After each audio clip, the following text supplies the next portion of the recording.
시작하겠습니다. 네.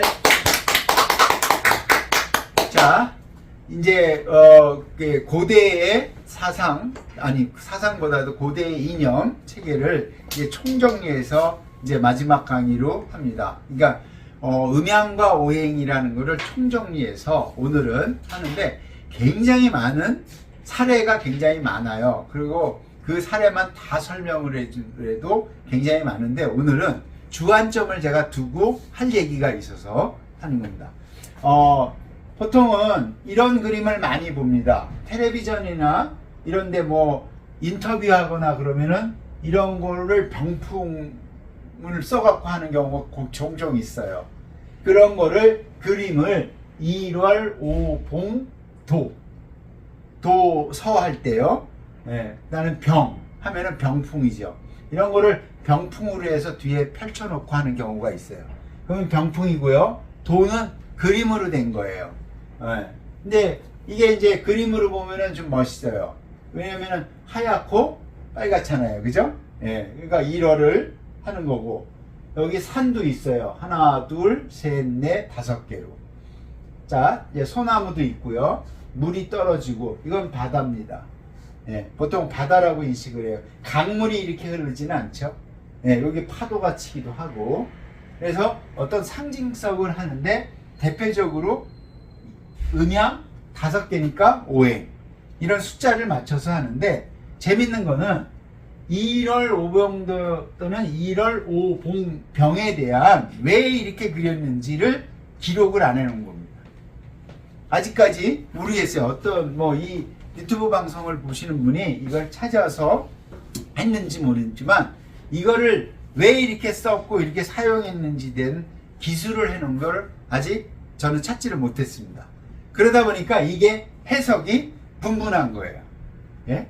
1월이고 어떤 때 보면은 심지어는 왕과 왕비라고 하는 분도 있고 5개는 우리나라의 5개 산이라고 하는 분도 있고, 소나무는 늙지 않잖아요. 예. 송백은 뭐죠? 연우 뭐예요? 송백은 잊어버렸습니다. 논의 자한편에 석양에 나오는 나오는 천보고요. 이런 것도 있고, 물이라는 거는 영원성을 띠기도 하고요. 바다는. 그러니까 각각 해석이 달라요. 뭐 어떤 해석이 맞다 틀리다라고 검증할 수 있는 방법은 없어요. 중요한 거는 이런 거를 써갖고 이게 그림이 괜찮으니까 여기서 인터뷰도 하고 막 그럽니다. 가끔 보면은 이렇게 쓰고요. 실제로 이 그림은 이렇게 쓰죠. 예, 이건 사진입니다. 요거는 어디냐면은 광화문이래. 죄송합니다. 이 말 경복궁의 근정경입니다. 예, 이걸 제가 사진을 찍어 온 거예요. 그럼 요 뒤에 그림이 있죠. 예, 여기가 우리 흔히 말하면 왕이 앉는 용상 뭐 이렇게 표현하죠. 있고 하나, 둘, 셋, 넷, 5개 소나무가 있고. 근데 요거는 쓰는 사람이 조선시대 때는 왕만 썼다라는 거죠. 특이한 점. 근데 뭐 기타 등등해서 쓴 것 같아요. 제가 다 조사는 할 수 없지만, 그렇지만 이렇게 썼어요. 왕이. 자, 위에 그림은 병풍이에요. 그죠? 그림이에요. 접히면은 병풍은 이렇게 세로로 접힌 게 있죠. 요거는 붙여져 있는 거죠. 가서 나중에. 근데 이거는 거기만 있는 게 아니라 궁궐에 가면은 전부 정전이라고 그러죠. 예, 근정전 뭐 다 있어요. 이게 확인해 보십시오. 이렇게 썼다는 거죠. 어떤 권위, 상징, 그러면은 음양 오행인지 하여튼 유추를 해서 다 해석을 합니다. 예. 이렇게 해서 어쨌든 조선시대의 최고의 권위 있는 분들이 사용했던 거예요. 이거는 지금 음양 오행 시간이기 때문에 음양 오행에 대한 활용을 하는 대표적인 걸 설명드린 거예요. 그 이외에도 굉장히 많은데, 제가 1월, 여기는 주로 1월이죠. 오행을 가지고 우리나라 사람이 또 잊어버릴 수 없는 거 있어요. 음양으로 해서는 제가 태극기를 설명드렸고요. 오행으로는 뭐냐? 이거를 벗어날 수는 없어요. 국기에 대한 경례를 했다면은 우리는 이거를 씁니다. 뭐죠? 훈민, 정음. 오행 시간에 오행에 적용을 했죠. 그럴 때 훈민, 정음이에요. 우리 정확히 알아야 돼요. 이걸 한글이라고 씁니다. 그냥. 근데 훈, 민, 백성을 가리켜요. 무슨 말? 정, 발음, 기호. 그러니까 글자예요. 글자. 한글은요. 뜻 글자는요. 한자예요. 이걸 정확히 알아야 돼요. 그러면 글자가 나쁘냐? 그게 아니에요. 국왕의 원리로 만들었기 때문에 우리나라 이 한글로 모든 외국인들이 말하는 걸 우리는 쉽게 쓸 수가 있어요. 한글로. 왜? 들리는 대로 쓰면 되잖아요. I am a boy 그러면 I am a boy라고 한글로 쓸 수 있잖아요. 그러니까 이게 훈민정음 한글이 대단한 글자인 거예요. 이거를 이 가치를 하는 거는 뭐냐?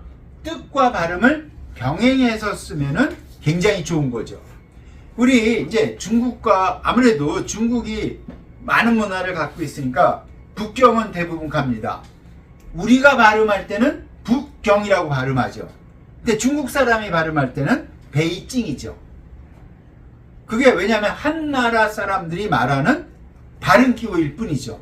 우리는 북경이라고 읽으면 금방 이게 해석이 되잖아요.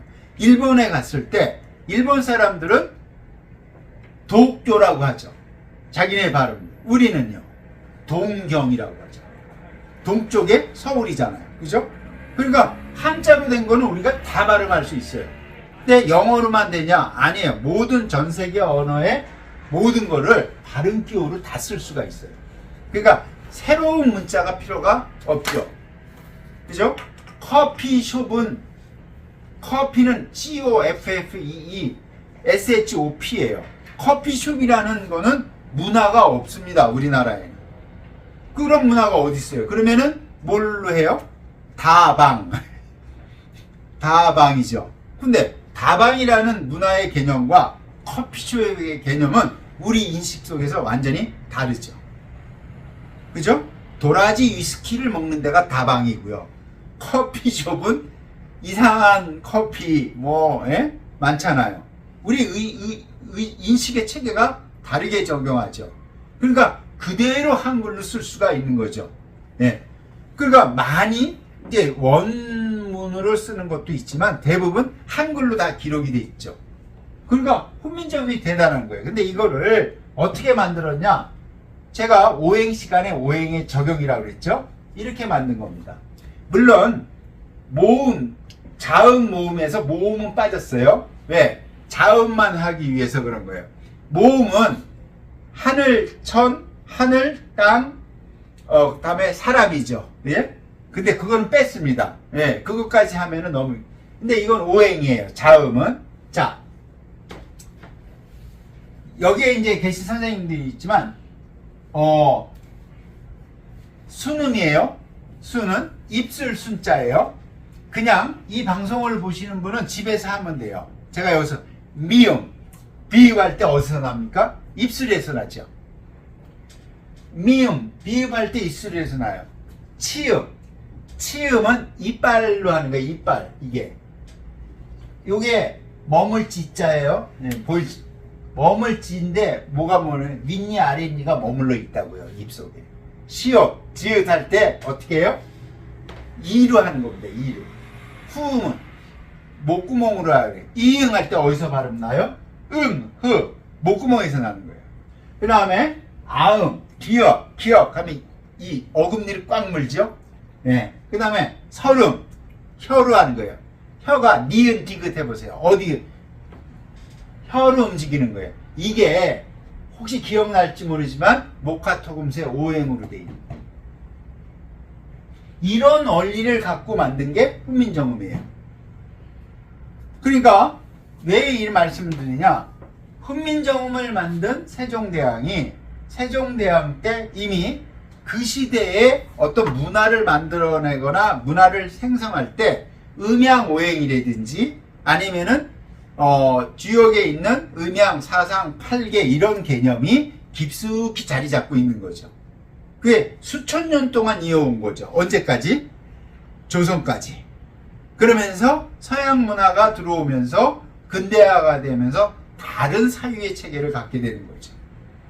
그러니까 이거를 버리는 게 아니라 이런 문화를 만들어서 이렇게 위대한 문자를 만들어내는 기본으로 삼은 거죠. 예. 그래서 훈민정음 자체가 오행의 어떤 이런 원리, 그래서 요 표에다가 제가 대입을 하는 거예요.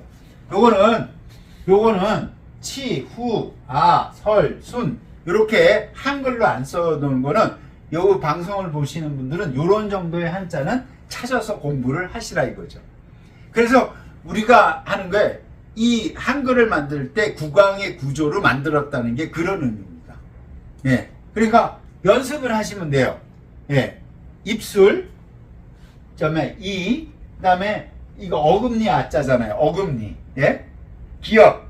예? 뭐 할 때 이빨 꽉 물잖아요. 예. 군대 갔다 오신 분은 잘 압니다. 어금니를 물어라 그러면은 뭐 하는 행위가 들어옵니다. 예. 그다음에 혀.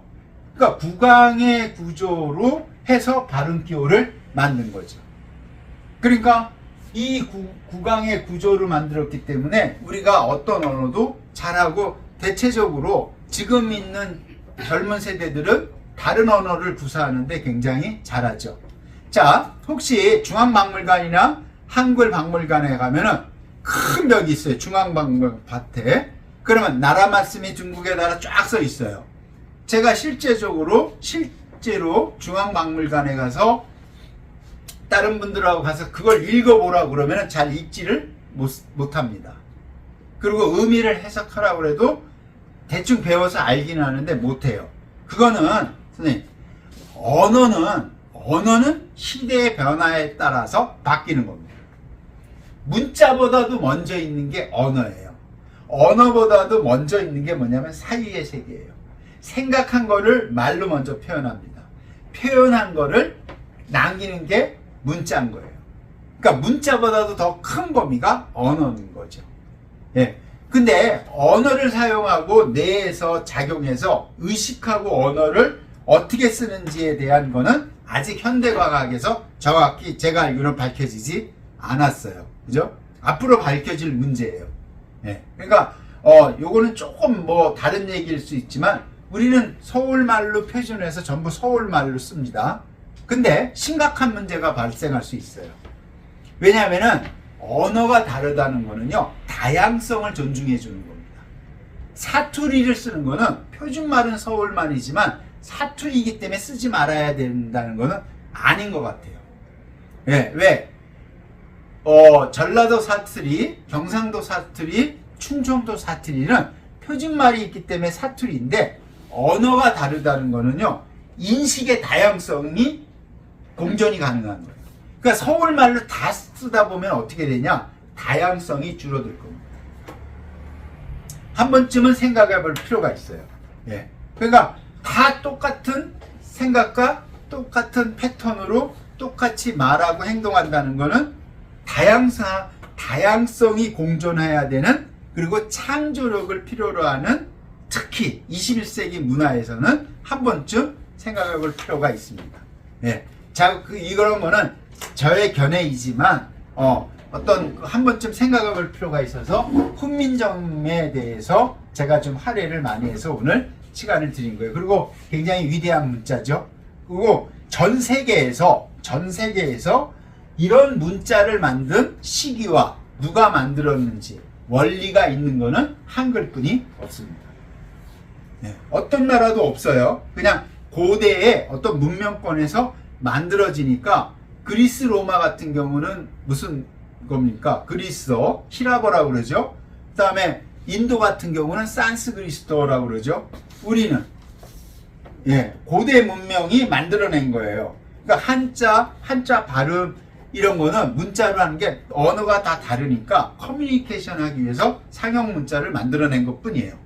그러니까 하나의 한자를 놓고도 발음이 다 다른 거죠.